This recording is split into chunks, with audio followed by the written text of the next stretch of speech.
Okay, well, this is pretty exciting because I got these in the mail today, actually.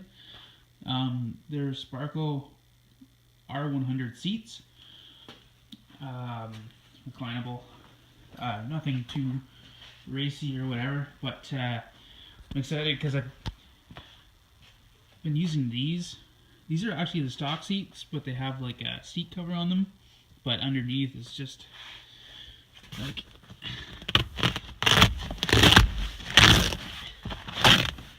that's what the stock seats look like. I mean, it's just like just foam under there, you know. So pretty excited. Anyways, I'm gonna take this seat out, and I'm hoping to kind of modify the stock rails and bolt them to the bottom of these to try and get that to work. So I'm going to take the seat out and then I'll see what I can figure out and we'll go from there.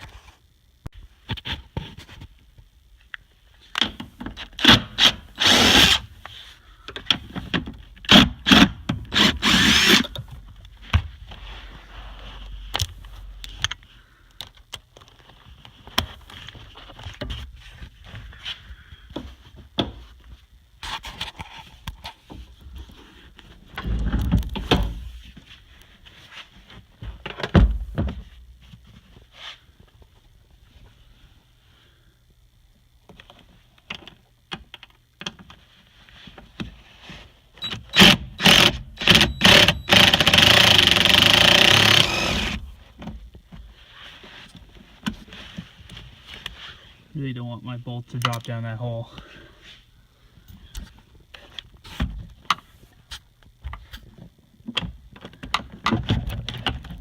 Anyways, I bought harnesses for this car too. 4-point harness, but in Quebec, I'm gonna need to keep my stock seatbelt mounting points for the seatbelts themselves,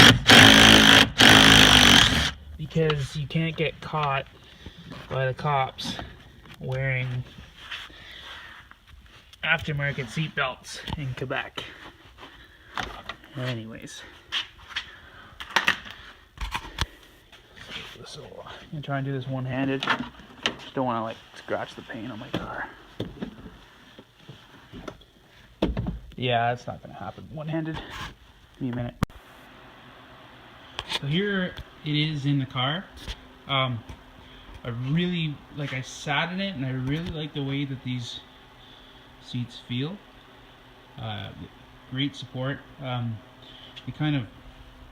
look vintage almost because of the pleated leather or whatever you call that. With the door panels, you see it's kind of got the same line pattern. Anyways, aesthetics aside, this is a 280Z, keep in mind, so I do have the transmission tunnel hump here, which in order to mount the seat any more down, which is gonna have to go because my head is already, or my hair is already touching the headliner. As you can see, you know.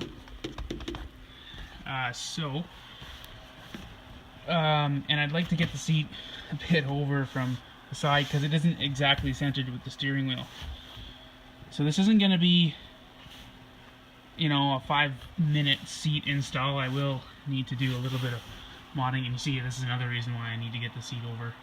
It isn't centered, like if this was right here, the seat would probably be centered with the steering wheel, and I can get that distance here by bashing out the transmission tunnel, and I don't feel bad about it because one, the exhaust is, well, I'm not gonna say isn't anywhere near, but I have that much space to bash it out.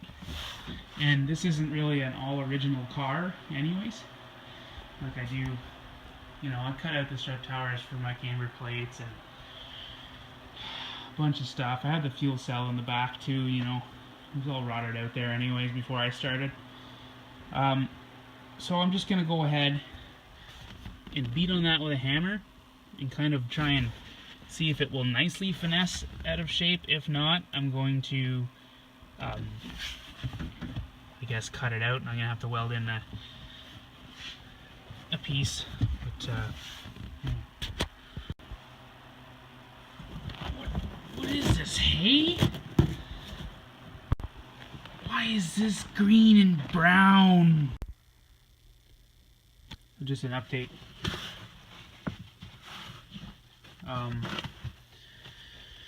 What's gonna have to happen to keep my stock belts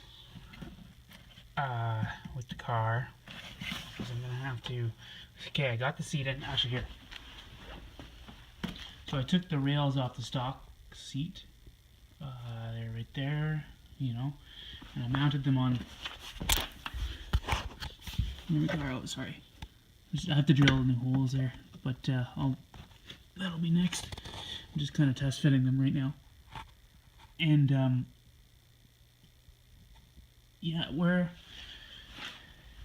putting them on here and sitting on, or in the car, on the seats.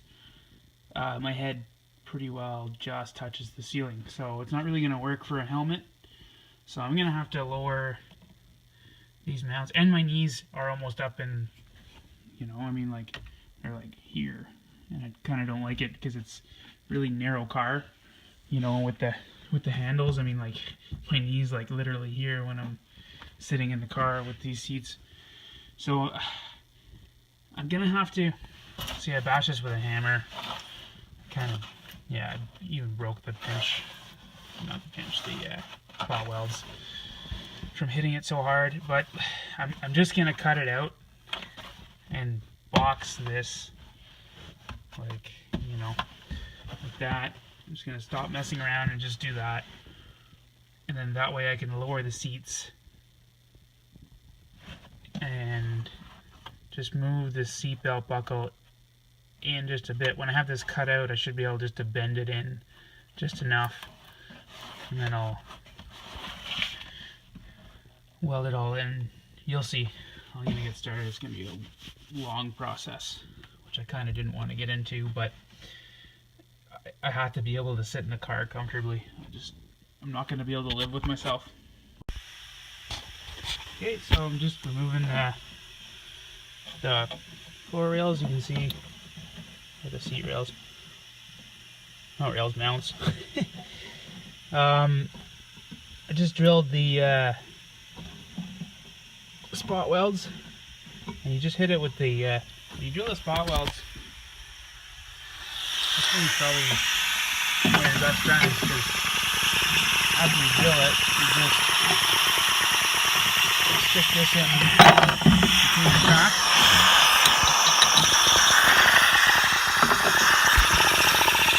Kind of like that, and it really gets under there and slices. YouTube video. So it's Saturday and I'm back at it. Got the hole cut out of the floor. I'm gonna come down and then do about a 45 and then come 45 again and meet the bottom of the floor. Cut out some of the bad areas in the floor. I'll replace all that stuff while I'm at it. Jamal's here today, working on his Dorito motor. Well, one's shiny, the other one's still dirty.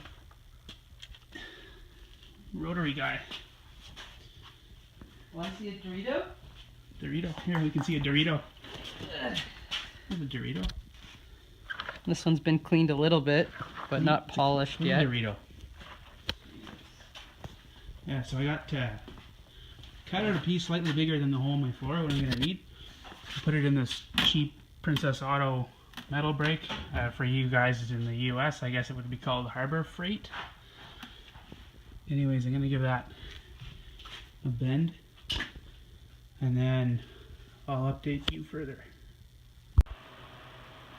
Jamal's been smearing his mess everywhere. What? He's been using these cloths to smear oil. That's not oil. All over the floor. That's all. Yeah, sure. Solvent. That's all solvent that came out of there. Shouldn't Those be motors putting are solvent on solvent. the floor. Jesus. Yep. I'll just edit it out if there's shit I don't want. Okay.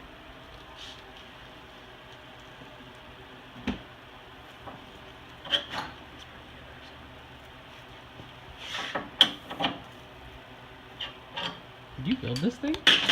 Yeah, just now. No, I bought this at Harbor, or not Harbor, Princess Auto. Oh, and it just bolts up to the... Yeah, I just screwed it like really quick on the table. What's that for? This is for the floor. The floor. Pretty little piece in there. Finesse it a bit. At least when you use the metal brake, it doesn't look as ghetto as if you bend it over like a piece of concrete or something or whatever. Well, it's a much cleaner bend. Yeah. Anyways, that'll go in there. And then I'm gonna have bars coming across for the seat rails to sit on. The bar will actually weld against here. I have 18 gauge instead here. Like, these cars are all made out of like 22, 24 gauge. Like, Well, it's gonna be lighter that way. well, no, this is a little bit This is bigger. such a friggin' huge exhaust. Seeing it right there? What? Oh, so when you see it, it's 3-inch. It's not abnormally big. It's Are you big. gonna put any heat shielding on the inside of this? No, I'd probably wrap it at some point. The exhaust. Because it's gonna get hot. So Okay. much, yeah, I know. It's yeah.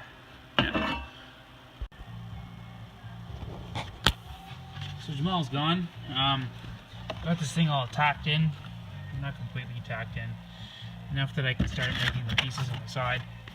What I like to do is I like to use cardboard, or just like something thin and stiff, because it's easier than trying to measure something and then guessing and checking it a million times and cutting it a million times to make it fit. Anyways, I'm gonna cut one, get it fit in, and then I'll show you guys what it looks like. Okay, I got this little cardboard guy all cut out. He's cut out perfect. I did it in like 2 seconds. Because I could just cut it with a piece of scissors instead of just grinding it and checking it and grinding it and checking it. So I'm gonna take this, just in case you guys kind of wonder how I do it. For those of you that aren't experienced with this stuff, I like to put it on the piece of metal I'm cutting. And you try and save yourself cutting, so try and kind of line it up with the edges, and then I'll just trace around it and cut it out. One nice thing I like to do is rate whether it's the inside of the part and what's up and what's down, so I'll just kind of put an arrow. That way when you bring it over, you kind of know what the fuck's going on. So I got the carpet thrown over it again. I just did another test fit. It fits good now. I can actually sit in it with my helmet on, which is nice. But in addition to cutting this out here, in order to clear the bolt and seat belt, what I had to do to the seat was I had to take this off, a little cover for the spring, and this used to be on the outside, this kind of retaining pin, and what I did was I cut that much off of it, and I drilled a new hole for the cotter pin, and put the original washer back on. When this is in the car, this sits down so low that the trans tunnel hides all that anyways, so you can't even see it. This is all completely welded up, as you can see, and I put the seat in and mocked it, like I said before, and I have this bar 2 3/4 inches above the floor, and it's level. I have it tacked in. I just mocked in the seat again and marked where the rail is, and took the rail back off the seat again. And what I did was I went back and I cut the stock bracket out and just shortened it. Now I still have to shorten it a little bit more, but it will essentially go right in the same spot, or almost the same spot, because the R100 rail locations are, I think, almost an inch farther apart. So I just want to show you the seat in the car. It's not bolted down tight, but it's, you know, it's not going anywhere. It's kind of, so you can see you never really get the seat past the B pillar really. If you wanted to, you'd be sitting at a very reclined lazy boy like level. Anyways, what I'm saying is you wouldn't be sitting like that in a normal driving situation anyways. So I don't know if you can see that, but that's the stock mount that's been welded to my bracket. And over here, hold on, I'm gonna get a light.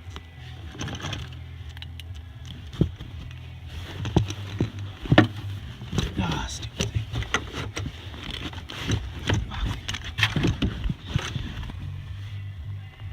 Oh, you can see that. This, I actually, just because of where the seat sat, I cut off the sort of tab, and I knocked out the rivet that comes on the 280 seats. So this is kind of like similar to what your 240 rails would be like with your bolt going down. And I just put a stainless steel Allen head bolt, super strong. Yeah, that just sits on the bracket.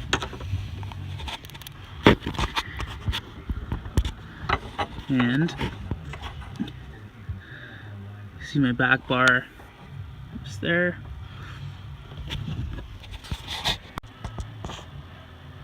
Here's pretty well the finished product, minus paint. I will go and paint this, don't worry. Just want to show you how I used the stock mounts. I kind of cut them and line them and fit them, and it works really good actually.